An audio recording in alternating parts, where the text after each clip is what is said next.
तो उनको क्यों एतराज़ है? यहाँ पर समाज के लिए और बिहार के लिए और बिहार के हित में जब उनको हम लोग समर्थन दे रहे हैं तो उनको बेचैनी किस बात का हो गया? आज हम बात करेंगे प्रशांत किशोर के बारे में। अपने यात्रा पे निकले हुए हैं बिहार में, अलग अलग ज़िलों में जा रहे हैं, अलग अलग लोगों से बातें कर रहे हैं, अलग अलग लोगों से मिल रहे हैं और 2 अक्टूबर से पदयात्रा शुरू करने वाले हैं।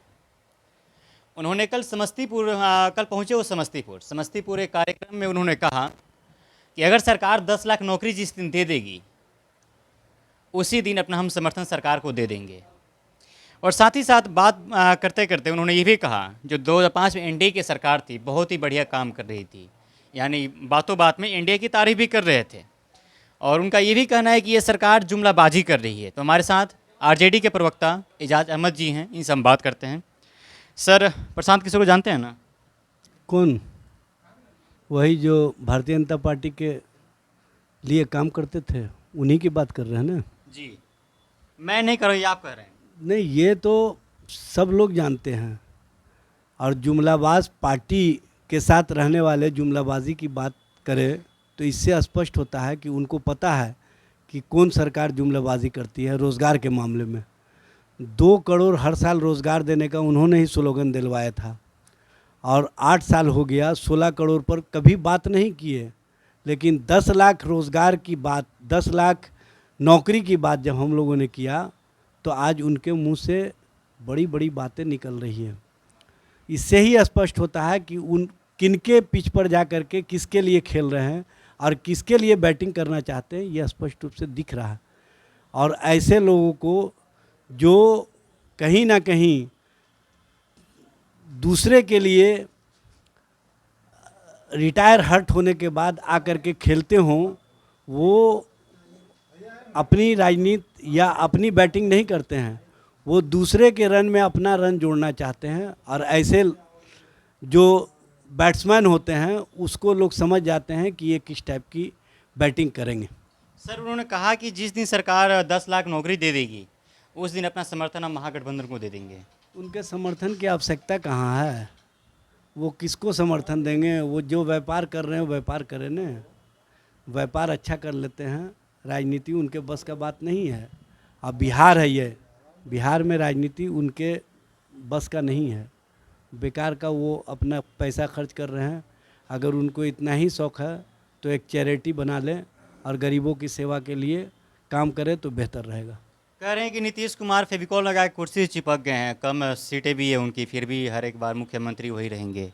भाई, वो जब भारतीय जनता पार्टी के साथ थे तब तो ऐसी बात नहीं कह रहे थे। तो इससे ही समझ में आता है कि उनकी सोच क्या है। क्या लगता है बिहार में किसके लिए काम कर रहे हैं, अपने लिए या भाजपा के लिए? अब वो किनके लिए काम कर रहे हैं, वो किस तरह का वक्तव्य दे रहे हैं, ये स्पष्ट रूप से झलक रहा है।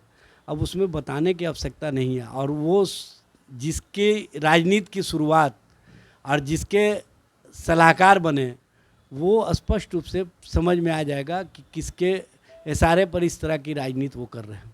सर, पिछले 5 सालों में एनडीए की सरकार थी, तब कोई भी नेता या मंत्री नौकरी की बात नहीं कर रहा था। और आज महागठबंधन की सरकार जिस दिन से बनी है उसी दिन से नौकरी की और रोजगार की बातें हो रही है। देखिए, ये अच्छी बात है कि पहले नफ़रत की बात होती थी, हिंदू मुसलमान की बात होती थी, देश में कहीं ना कहीं एक सांप्रदायिकरण करने का मामला होता था। लेकिन महागठबंधन की सरकार बनते ही मीडिया का भी डिबेट का एजेंडा चेंज हो गया और भारतीय जनता पार्टी भी अब रोज़गार करने लगी। जो नफ़रत और मोहब्बत के बीच अपनी दीवार खड़ा करना चाहते थे, उनको भी समझ में आ गया कि रोज़गार ही सबसे बड़ा सवाल है, महंगाई ही सबसे बड़ा सवाल है, भ्रष्टाचार ही सबसे बड़ा सवाल है। और इन सवालों पर भारतीय जनता पार्टी के पास कहने के लिए कुछ नहीं है, करने के लिए कुछ नहीं है। इसीलिए आप देखे होंगे कि 2 दिनों तक तो रोज़गार पर वो पूछने का काम किए, लेकिन उनको लगा कि बैकफायर हो जाएगा तो फिर से वो जंगल राज की बात करने लगे और कहीं ना कहीं समाज में नफ़रत का भाव पैदा कर रहे हैं। इस तरह की राजनीति देश की जनता बर्दाश्त नहीं करेगी। क्या वास्तव में बिहार में जंगल राज है या मंगल राज?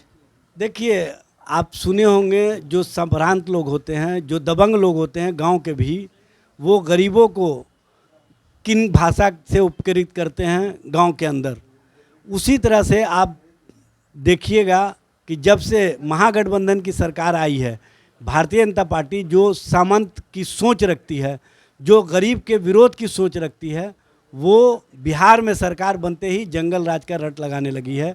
जंगल राज का मतलब है दलित, शोषित, पीड़ित, महिलाओं और आम जन जो किसान हैं, मजदूर हैं, उन सबको मान सम्मान देना। और मान सम्मान तभी मिलता है जहाँ पर लोग एक दूसरे से परस्पर मेल मोहब्बत रखते हैं। और मेल मोहब्बत जहाँ होता है वहाँ पर नफ़रत फैलाने वाले लोग इसी भाषा का इस्तेमाल करते हैं। प्रशांत किशोर का कहना है कि मुझे आए हुए बिहार में 3 महीना हुआ और बिहार की राजनीति में एकदम पूरा उथल पुथल मच गई है और 2024 से पहले महागठबंधन की सरकार टूट जाएगी। वो कोई चुंबक हैं क्या कि उथल पुथल करवाते हैं? वो अपने कहाँ पर हैं? बिहार की जनता उनको पहचान नहीं पा रही है। उनको बताना पड़ता है जहाँ पर जाते हैं कि मैं फलाना हूँ। तो वो किस तरह की राजनीति कर रहे हैं, किस तरह की उनकी सोच है, किस तरह से वो बिहार और देश की राजनीति में अपने आप को सलाहकार के रूप में प्रस्तुत करते रहे हैं, ये स्पष्ट रूप से दिख रहा है, झलक सामने आ रहा है कि वो जनता के लिए नहीं और जनता के सवालों पर कभी नहीं, सिर्फ और सिर्फ पार्टियों के लिए, और वो भी उन पार्टियों के लिए जिस पार्टी के बारे में उनको पहले से पता होता है कि ये सरकार में आने वाली है, उसके लिए कैंपेनिंग करते हैं और उसके लिए अपने कंपनी को जोड़ने का काम करते हैं। जो पहले भांप ले कि इसकी सरकार बनेगी, उसी के साथ जुड़ जाए और उसका क्रेडिट अपने नाम कर ले, तो इसका मतलब है कि उसकी सोच सिर्फ और सिर्फ व्यापार की है। और जो व्यापारी होता है वो कभी भी अच्छा राजनीतिक व्यक्ति नहीं हो सकता है, अच्छा सामाजिक व्यक्ति नहीं हो सकता है, और उसकी सोच एकल सोच होती है। वैसे एकल सोच वाले बिहार में कभी नहीं पनप सकते। जिस दिन आपको 10 लाख नौकरी दे देंगे उसके अगले दिन से प्रशांत किशोर आप लोग साथ जुड़ जाएंगे, रखना चाहेंगे आप? हम लोगों के साथ जुड़ेंगे भी तो क्या उनको फ़ायदा मिलेगा? वो जिसके साथ जुड़ना चाहते हैं, जो बिलियन वाले लोग हैं, उसके साथ जुड़े। जिसके पास अरबों अरब रुपया है, जो अडानी और अंबानी को देने का काम करते हैं, उनके साथ जुड़ेंगे तो उनको फ़ायदा होगा। चलिए, फिलहाल इस बातचीत में इतना ही। मेरा नाम आदित्य है, आप द पंचायत देख रहे थे। बहुत बहुत धन्यवाद।